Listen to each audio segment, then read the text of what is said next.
Hi everybody, Stephanie here. Welcome to the Style Safari.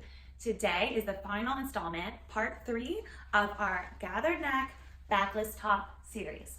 In today's video, I'm going to show you how to sew this top, including what kinds of finishes are great if you choose to do organza or satin or anything really lightweight or sheer, like what I've done. We'll go over French seams, what parts of the top to interface, and some other details that you can only see by watching the video. Before we get started, please hit subscribe below and click like so that others can find this series. So we're going to start our sew along by sewing the cuff, and it's important to note that I misspoke earlier. You actually need 4 cutouts of the face fabric for your cuff because we are going to line it. I want to make sure that you have the organza fabric on both sides of the lining when you sew this. So you need 4 cutouts of the organza or whatever your face fabric is, if it's sheer. You need 2 of your lining, and then I've also already ironed on the interfacing onto the cuff. Everything has the notches cut out, so we are ready to sew. So if you decided to sew with a sheer fabric as well, you have your lining piece, which has the interfacing on one side, and you have a piece of organza that's going to go on the outside. Making sure we match up those notches. I'm actually going to grab this piece. And then we have one more layer of organza that in the end is going to be on the back side, but we're going to layer it on top of the other one so that we can flip it inside out when we sew. One way to sew this cuff, if you've decided that you would like to add in a hook and eye or buttons or something on the cuff, then you would want to sew in a C shape. So up one side, down the hem of the cuff, and then up the other side and flip it and press. What I'm actually going to do is sew it as 2 complete circles. So what I'm going to do is first sew the outermost layer of organza and the lining together at the hem.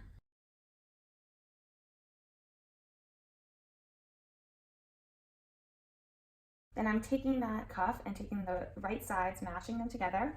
I'm going to then sew the width of the cuff. While I'm here, I like to do as much sewing together as I can. So I'm going to sew all the other 3 so I don't have a ton of extra threads to cut later.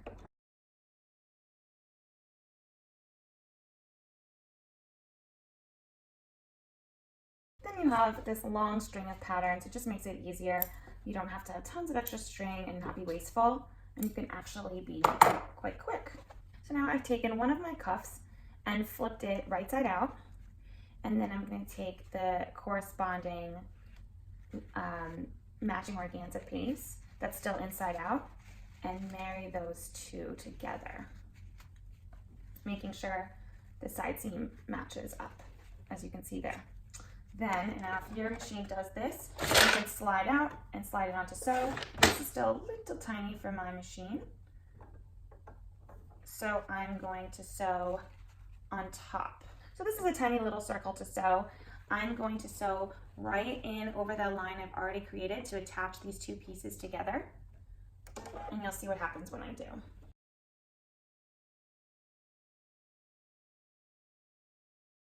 So now that you've sewn that cylindrical circle, the thing to do would be to trim these edges. You can use a serger to trim the edges, or you can just create another stitch line. For the sake of showing you now, I'm just going to trim these, and then I'm going to go back and serge it, but just to give it a little bit more movement. And then I take that outermost layer of organza, flip it under, and you can see I have that finished cuff that will attach later. So what I would do here is make sure you iron these pieces nice and flat. It'll help to get the hands in and out, and make sure you iron it on not too high of a setting if you're using organza, because it is a synthetic material and it will melt. I've made that mistake before, so I'm going to save you from melting your cuffs. The next step in making this top for me is actually to hem the organza and the lining of the bodice. Because there are no side seams in this top, I can hem it right now. And because I have a serger, I'm going to do a really beautiful rolled hem. I have a Husqvarna Varking Husky Lock S25, and this is one of the reasons why I have a machine like this, is because it has the capability to do a rolled edge, which is really beautiful for lightweight fabrics that have curved edges. If you do not have a serger, then you'll want to do a very, very tiny hand rolled hem at the base, or what could also be beautiful is using a bias binding. I would use a bias binding made out of the same satin material that I'm lining with so that it coordinates. That would be my recommendation to you if you can make bias binding yourself. I'm gonna go ahead and get started hemming, creating just a nice rolled edge at the bottom of this bodice.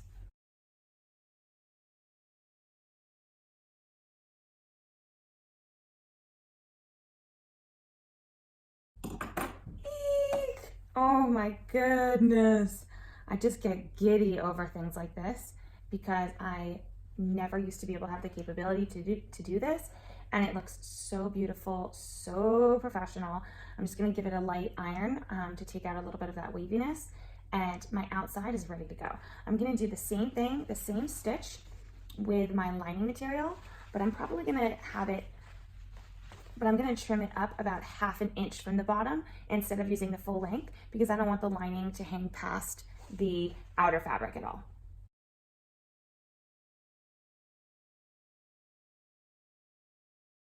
You can see it leaves such a beautiful finish even on this satin material as well, which takes something like a polyester satin that has a little stretch in it and makes it so much more manageable. So after I use the rolled hem stitch on the bottom of my 2 layers of the bodice, I attach them on my serger using a regular overlock stitch. You can also just use any regular machine stitch for this and you can finish it off later, but I wanted to attach the 2 with the underarm, leaving the neck free, attach the other underarm so that those edges are finished and will hang loose in the back. I also use the rolled hem stitch to finish off the raw edge of the back of the sleeve. So the part where the back of the sleeve doesn't go into the shirt and just hangs free on the back, I finished off that edge. It will need to be pressed in order to remove that ripple. The next step is to work on the sleeve. If you are using a regular fabric that isn't see-through, you can just finish and sew this sleeve as you would like. For me, because it's sheer, I'm actually gonna sew the underarm seam with a French seam. In order to do a French seam, you can see I've already sewn 1 seam line at the 1/4 inch mark with the wrong sides together. So wrong sides together. Then I'm gonna flip it inside out and then flip it inside out with the right sides together. And now I'm gonna sew again another 1/4 inch seam encapsulating the raw edge that I have, creating a beautiful enclosed French seam. So let me do that.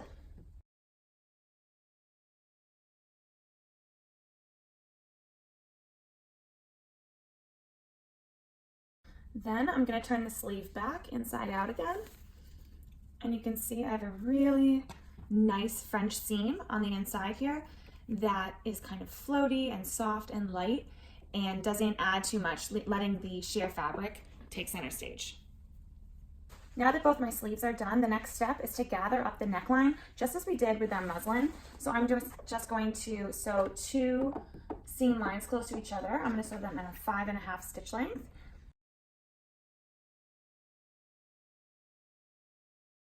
Then I'm going to gather this fabric up by pulling on the top 2 threads. I'm actually going to tie one side off so that it doesn't release. Just quick square knot here. And then gather up from the other side, and I'll make sure to match it to my neck panel to make sure I've gathered it enough. So I have one of the neckband panels here, and you can see I have the notches indicating how to match up my bodice. And I'm just gonna continue to kind of tighten and make these gathers a little closer together until those notches match up. Let me do a little more on this side. And then when you've got that, tie off your other side.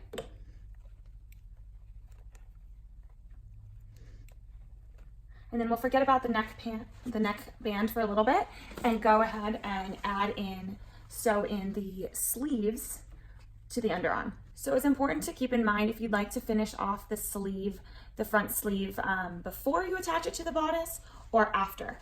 Because I've already finished off the bodice armhole, I'm gonna finish off the sleeve armhole separately and then attach the 2 of them. So I'm gonna go do that and then sew this sleeve into the bodice all the way around to the back, and we're almost done with this top.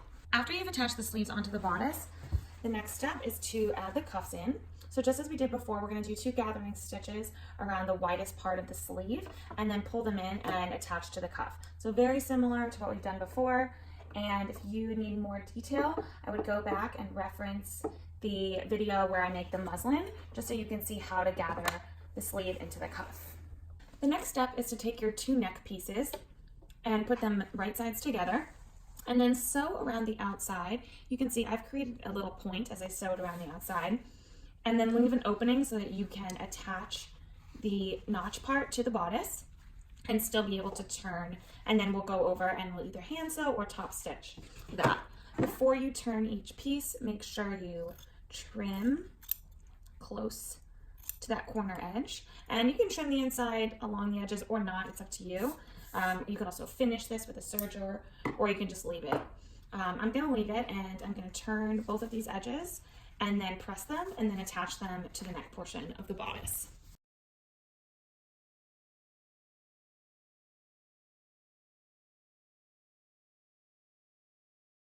And once you've pressed and turned the neckband and then attached it to the bodice, you can easily iron the remaining section and then hand stitch. I would recommend, for the cleanest finish, this edge, so that it encapsulates all of the raw edges and will tie perfectly around the neck. The final and last step to creating this top is creating the waistband. You can attach the waistband or not. What I did was actually create it as its own separate belt. Just that way I can use it later if I want to use it on something else as well, or wear the top without the belt. I simply sewed down the length over one angle and then the other length, and then turned it inside out, ironed it, and then hand slip stitched the other edge. I recommend, if you're using satin, as I've learned just sewing this project, I put some interfacing into the waistband in order to help it iron flat and give it structure. I didn't do that on the entire, I only did that for the center part of the neckband, not the entire neckband, and I do wish I had, because it keeps the edges a little bit more flat and it'll be easier to tie a bow with. So that would be my recommendation for next time.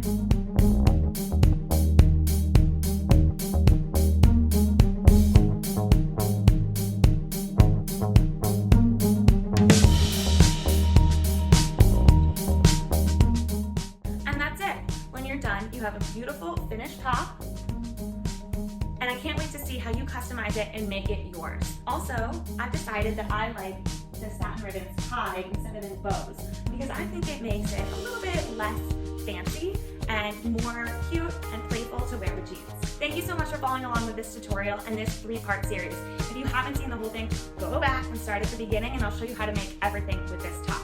Thank you so much. See you guys soon.